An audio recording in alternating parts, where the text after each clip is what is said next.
बोलो बनोगे, जोर से बोलो बनोगे। अपने ख्वाबों को पूरा करो। जिंदा रहना है तो मीरे कारवां बनकर रहो, इस जमीन की पस्तियों में आसमान बनकर रहो। इस जमीन यहाँ का विधायक क्या करता है? तुम्हारा वोट लिया और पटना जाकर बैठ गया। या जिसमें जज्बात नहीं वो मुर्दा है, जिसके ख्वाब नहीं वो इंसान नहीं हो सकता। तो अपने ख्वाबों को पूरा करने का वक्त है मेरे अजीज दोस्तों और बुजुर्ग। आंखों पे पर्दा डालकर बोले मैंने 10,000 दिया, 10,000। मोदी था, नीतीश था, तो दूसरी तरफ राजद और उनकी पार्टियां थी। इलेक्शन कमीशन 65 लाख नाम निकाल दिया, उसमें कोई घुसपैठी नहीं है। मोदी तुम मुख्यमंत्री बन गए, 15 साल तुम्हारे पास इख्तियार रहा, 20 साल नीतीश कुमार मुख्यमंत्री हैं। सांसद बनना चाहोगे, तुम मुख्यमंत्री बनना चाहोगे, तुम देश के प्रधानमंत्री बनना चाहोगे। हमने 5 साल आपको बहुत लूटा, अब आपके अकाउंट में 10,000 रुपये डालते। किस पर बटन दबाएंगे, किस पर बटन दबाएंगे? भ्रष्टाचार का खात्मा वोट से करेंगे, पतंग छाप पर बटन दबा के रिश्वत का खात्मा करेंगे, करेंगे। दवाखाने में कोई इंस्ट्रूमेंट है तो दवाखाने में अगर डॉक्टर नहीं है तो आपको मतदान के दिन आपको डॉक्टर बनकर एक नाकाम विधायक का इलाज करना है। कैसे करेंगे? किस पर बटन दबाएंगे, किस पर बटन दबाएंगे? क्या यहाँ का नौजवान बेरोजगार है? यहाँ का नौजवान बेरोजगार है, बेरोजगार और गरीबी उसका मुकद्दर बन चुका। तो आपका काम यह है कि मतदान के दिन आप किसको बेरोजगार बनाएंगे, किसको बेरोजगार बनाएंगे? और रोजगार किसके लिए हासिल करेंगे? आप अपने लिए हासिल करेंगे। क्या यहाँ का नौजवान इस विधानसभा को छोड़कर हिंदुस्तान के कोने कोने में जाता है नौकरी की तलाश में? और यहाँ का विधायक क्या करता है? तुम्हारा वोट लिया और पटना जाकर बैठ गया। यहाँ का नौजवान अपनी मुफलिसी और लाचारी और गुर्बत को दूर करने के लिए मुल्क के कोने कोने में चला जाता। तो मेरे अजीज दोस्तों और बुजुर्गों, फिर आप ये भी जानते हैं, आप ये भी जानते हैं कि यहाँ पर भ्रष्टाचार है। आवास योजना बगैर पैसे की मिलती है, पेंशन मिलता है बगैर पैसे के। तो भ्रष्टाचार का खात्मा कैसे करेंगे, कैसे करेंगे? रिश्वत का खात्मा कैसे करेंगे? जोर से बोलो। भ्रष्टाचार का खात्मा वोट से करेंगे, पतंग छाप पर बटन दबा के रिश्वत का खात्मा करेंगे, करेंगे। यहाँ पर रिश्वत आम हो चुकी, रिश्वत पैसे लिए जा रहे हैं ना सरकार की तरफ से। तो मोदी नीतीश कुमार ने कहा कि भाई साहब, बिहार की जनता, हमने 5 साल आपको बहुत लूटा, अब आपके अकाउंट में 10,000 रुपये डालते हैं। समझा आपने? 5 साल खून चूस लिया, अब चुनाव आया पहले 10,000। अरे 10,000 से क्या होगा मोदी जी, नीतीश कुमार जी? आपने 5 साल, एक साल में 365 दिन, 365 दिन अगर गरीब म्यूटेशन के लिए 3,000 देता है, रजिस्ट्री के लिए 1,500 देता है, आवास योजना के लिए 3,000, यहाँ विधानसभा में एक दिन की रिश्वत कम से कम 15 से 20 लाख होगी, एक दिन की। और आज आपको आंखों पे पर्दा डालकर बोले मैंने 10,000 दिया, 10,000। यानी ये इतना खा चुके हैं। अब चुनाव आ गया तो आपका भी काम ये है 10,000 दिए तो लेना, मगर वोट किसको देना? वोट किसको देंगे? वोट पतंग छाप को देंगे ना। हाँ, अभी ये जो झगड़ा चल रहा है, बहुत झगड़ा चल रहा है, कौन लड़ेगा नहीं लड़ेगा, कौन किस पार्टी से आएगा, कैसा आएगा, उसकी फिक्र मत करिए। आप पतंग छाप के बटन को देखकर वोट डालेंगे ना इंशाअल्लाह। आप ये समझिए कि ओवैसी आकर खड़ा है, आपसे कह रहा है वोट डालने के लिए। और हमसे दुश्मनी क्यों है?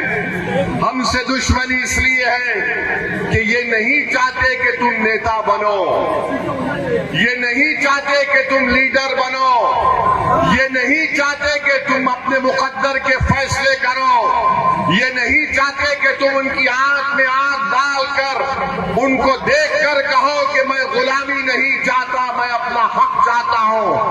हम बराबरी चाहते हैं। ये चाहते क्या है कि हमको झुका कर रखें, हमको कमजोर करके रखें और हमारा हाल ऐसा करके रख दें कि हम कभी ना उठे। याद रखो, कल तक बिहार की राजनीति में कोई विकल्प नहीं था। मोदी था, नीतीश था, तो दूसरी तरफ राजद और उनकी पार्टियां थी। ये दोनों ये समझ रहे थे अगर इनसे नाराज हुए तो उनके पास चले जाएंगे। अब मजलिस तीसरी ताकत बनकर उभरी है। अब इन दोनों को परेशानी है। मोदी परेशान, नीतीश कुमार परेशान, राजद परेशान। ये अब कैसा होगा? ये अब ऐसा होगा कि अब गरीबों का इस्तेसाल खत्म होगा, गरीबों को उनका हक मिलेगा। नेता बनेंगे, आप नेता बनेंगे या सिर्फ वोट डालकर घर में सो जाएंगे? तुम नेता बनना चाहते हो? तुम विधायक बनना चाहते हो? तुम सांसद बनना चाहोगे? तुम मुख्यमंत्री बनना चाहोगे? तुम देश के प्रधानमंत्री बनना चाहोगे? जोर से बोलो, बनोगे? जोर से बोलो, बनोगे? अपने ख्वाबों को पूरा करो। मजलिस तुम्हारे ख्वाबों को पूरा करना चाहती है। और याद रखो इस बात को, अगर वो मुख्यमंत्री बन सकते तो तुम भी बनोगे इंशाअल्लाह ताला। अगर कोई विधायक वो बन सकता है तो तुम भी विधायक बनोगे। तुम में इतनी काबिलियत है, तुम में इतनी ताकत है। शर्त सिर्फ ये है कि हम मुत्तहिद हो जाएं, मुत्तहिद हो जाएं। इत्तेहाद एक ताकत है, याद रखो। इंतशार एक मौत है। इत्तेहाद ताकत है, इंतशार मौत है। और जैसा कि किसी शायर ने अच्छा कहा था कि जिंदा रहना है तो मीरे कारवां बनकर रहो। जिंदा रहना है तो मीरे कारवां बनकर रहो। इस जमीन की पस्तियों में आसमान बनकर रहो। इस जमीन की पस्तियों में तुम आसमान बनकर रहो। मेरे नौजवानों, आज बिहार में करीब 60% आबादी बिहार में 25 साल से कम उम्र नौजवान लड़के और लड़कियों पर मुश्तमिल है। ये लड़ाई तुम्हारी ओवैसी और अख्तर ईमान लड़ रहे नौजवानों। ये मुस्तकबिल तुम्हारा है। हम अपने बुजुर्गों से अपील कर रहे हैं कि आप जब वोट डालने जाएंगे तो अपनी औलाद की तरफ, अपने महल्ले के नौजवानों के चेहरों को देखो, इनके हाल को देखो, इनकी बेरोजगारी को देखो, तुम्हारे घर की गुर्बत को देखो। तुम्हारे उन बच्चियों के ख्वाबों को कौन पूरा करेगा जो पढ़ना चाहती है? तुम्हारे नौजवानों को जो तुम्हारा घर छोड़कर हिंदुस्तान के कोने कोने में चले जाते हैं। मेरे भाई, ये ख्वाबों को पूरा करने का वक्त है और हम अपने ख्वाबों को पूरा कर सकते हैं। कोई कहेगा कि ओवैसी जज्बाती तकरीर कर रहा है। अरे जिसमें जज्बात नहीं वो मुर्दा है। जिसमें जज्बात नहीं वो मुर्दा है। जिसके ख्वाब बाप नहीं, वो इंसान नहीं हो सकता। तो अपने ख्वाबों को पूरा करने का वक्त है मेरे अजीज दोस्तों और बुजुर्गों। 70 साल हमने सबको आजमा लिया, मगर किसी ने हमारे ख्वाबों को पूरा नहीं किया। अरे हद तो ये हो गई कि एक नसीर शाह मर गया, तो आज चुनाव आया तो तुम आकर मुझे गाली दोगे, मगर नसीर शाह की बेवा से मिलने कोई नहीं जाता। क्यों नहीं जाते? जाकर मिलना था, हिम्मत दिलाना था। अख्तरुल ईमान किशनगंज से निकलकर यहां तक आया। तो मेरे अजीज दोस्तों और बुजुर्गों, हम आपको बता रहे हैं कि आपके पास एक विकल्प है, एक मुतबादिल है। क्या आप मजलिस का साथ देंगे?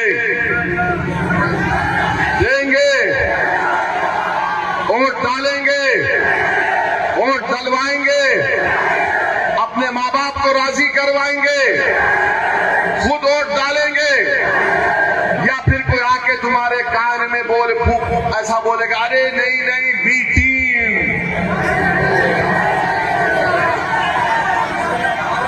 मोदी जी आके बोलेंगे, भाजपा आके बोलेगी, अरे ओवैसी राष्ट्रवाद की बात नहीं करता तो क्या करोगे?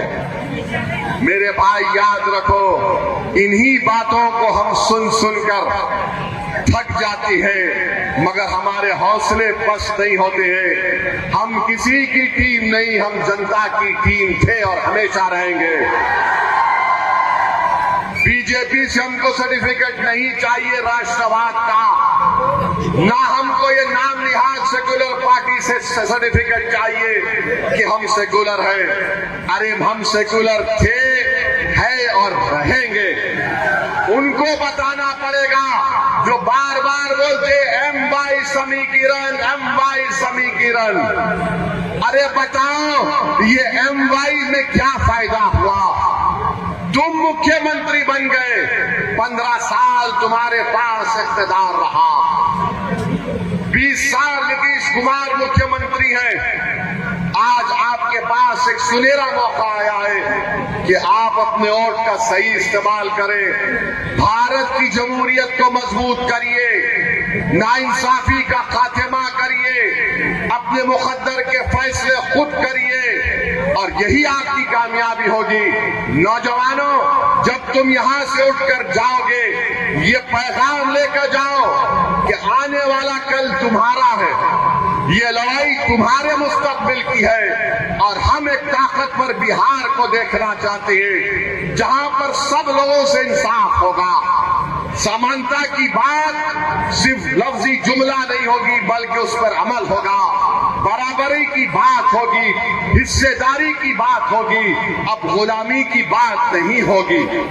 और ये बीजेपी आकर बार बार राष्ट्रवाद की बात करते हैं। मोदी ने कहा कि आतंकवाद और पानी एक साथ नहीं बह सकता, बातचीत और आतंकवाद साथ साथ नहीं हो सकती। अब बताओ मोदी जी, आप तो पाकिस्तान से क्रिकेट मैच दुबई में खेलते हैं और कोलंबो में खेलते हैं। ओवैसी ने खड़े होकर पार्लियामेंट में कहा था कि पाकिस्तान से जब सब बंद है तो खेल भी बंद होना चाहिए। वो आतंकवाद पाकिस्तान से आकर पहलगाम में हमारे भारत के 26 लोगों को गोली मार दिए, इसलिए कि वो हिंदू थे, उनके सर पर गोली मारी। बताओ मोदी, बताओ नीतीश कुमार, ये देशभक्ति है कि जिस देश से आतंकवाद आते हैं आप उनसे क्रिकेट मैच खेलते हैं, उनसे क्रिकेट मैच खेलते हैं। आज ड्रामा करते हैं मोदी जी, 3-0 ऑपरेशन सिंदूर। अरे मोदी जी, सिंदूर का ऑपरेशन हमारी बहादुर फौज ने क्या, उनको सलाम करते हैं। ये मामूली क्रिकेट मैच क्यों खेला जा रहा है?